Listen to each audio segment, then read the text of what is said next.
नमस्कार. चला तर मग आज आपण पाहणार आहोत लहान मुलांच्या डब्यासाठी अतिशय झटपट तयार होणारे बीटाचे बॉल्स. बरीचशी लहान मुलं बीट खात नाहीत. जर अशा पद्धतीने बीटाचे बॉल्स बनवले तर ते खूप आवडीने खातील. चला तर मग रेसिपीला सुरुवात करूया. व्हिडिओ स्किप न करता शेवटपर्यंत नक्की पहा. सर्वप्रथम आपल्याला बीट जे आहे ते कट करून घ्यायचं आहे. या ठिकाणी मी 2 मध्यम आकाराचे बीट वरचे साल काढून स्वच्छ धुवून बारीक असे कट करून घेतलेले आहेत. या ठिकाणी आपल्याला कट करून घेतलेले बीट जे आहेत ते मिक्सरला एकदम बारीक अशी पेस्ट तयार करून घ्यायची आहे.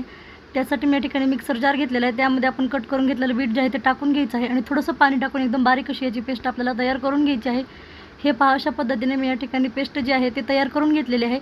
ही पेस्ट जी आहे ते आपल्याला अगदी थोडंसं त्यामध्ये पाणी टाकून घ्यायचं आहे आणि तयार करून घेतलेली पेस्ट जी आहे ती आपल्याला चाळणीने चाळून घ्यायची आहे. या ठिकाणी आपण जो बीटाचा ज्यूस तयार करून घेतलेला आहे त्यापासूनच बीटाचे बॉल्स बनवणार आहोत. त्यामुळे या ठिकाणी आपल्याला तयार करून घेतलेली पेस्ट जी आहे ती चाळणीने चाळून घ्यायची आहे. आता या ठिकाणी आपण बीटाचे बॉल्स बनवण्यासाठी मिश्रण तयार करून घेणार आहोत. त्यासाठी गॅसवरती कढई ठेवून घेतलेली आहे आणि त्यामध्ये तयार करून घेतलेला जो बीटाचा ज्यूस आहे तो आपल्याला टाकून घ्यायचा आहे. या ठिकाणी कढईमध्ये ज्यूस टाकते वेळेस आपल्याला वाटी किंवा कप याच्याने मोजून घ्यायचं आहे, कारण आपल्याला त्यामध्ये पुढचं साहित्य त्याच वाटीने मोजून टाकायचं आहे. त्यामुळे या ठिकाणी मी मोजून घेतलेला आहे. 2 वाटी या ठिकाणी बीटाचा ज्यूस टाकून घेतलेला आहे आणि त्याचबरोबर मी या ठिकाणी पाव चमचा मीठ आणि पाव चमचा जिरे पावडर टाकून घेतलेली आहे. त्याच वाटीने आपण या ठिकाणी 1 वाटी रवा टाकून घेतलेला आहे आणि व्यवस्थित असं मिक्स करून घ्यायचं आहे. सर्व गोठळे जे आहेत ते आपल्याला मोडून घ्यायचे आहेत. ज्या वाटीने आपण बीटाचा रस मोजून घेतलेला आहे त्याच वाटीने आपण या ठिकाणी 1 वाटी रवा टाकून घेतलेला आहे. या ठिकाणी आपल्याला निम्म्या प्रमाणामध्ये रवा वापरायचा आहे. जर 2 वाटी बीटाचा रस असेल तर या ठिकाणी आपल्याला 1 वाटी रवा वापरायचा आहे. तयार करून घेतलेलं मिश्रण जे आहे ते व्यवस्थित असं आता आपल्याला मळून घ्यायचं आहे. थोडंसं कोमट झालं की मी एका प्लेटमध्ये काढून छान असं मळून घेतलेलं आहे. तयार करून घेतलेल्या मिश्रणाचे आता आपल्याला व्यवस्थित असे गोल गोल बॉल्स जे आहेत ते तयार करून घ्यायचे आहेत. मी या ठिकाणी मध्यम आकाराचे बॉल्स जे आहेत ते तयार करून घेतलेले आहेत. तुम्ही तुमच्या आवडीप्रमाणे घेऊ शकता. आता आपल्याला ते बॉल्स जे आहेत ते उकडून घ्यायचे आहेत. त्यासाठी मी या ठिकाणी पाणी गरम करून त्यावरती चाळण ठेवून त्यामध्ये बॉल्स टाकून त्यावरती झाकण ठेवून घेतलेलं आहे. 3 ते 4 मिनिट आपल्याला हे बॉल्स जे आहेत ते छान असे वाफवून घ्यायचे आहेत. 4 मिनिटानंतर बॉल्स जे आहेत ते छान असे वाफलेले आहेत. तुम्ही या ठिकाणी पाहू शकताय.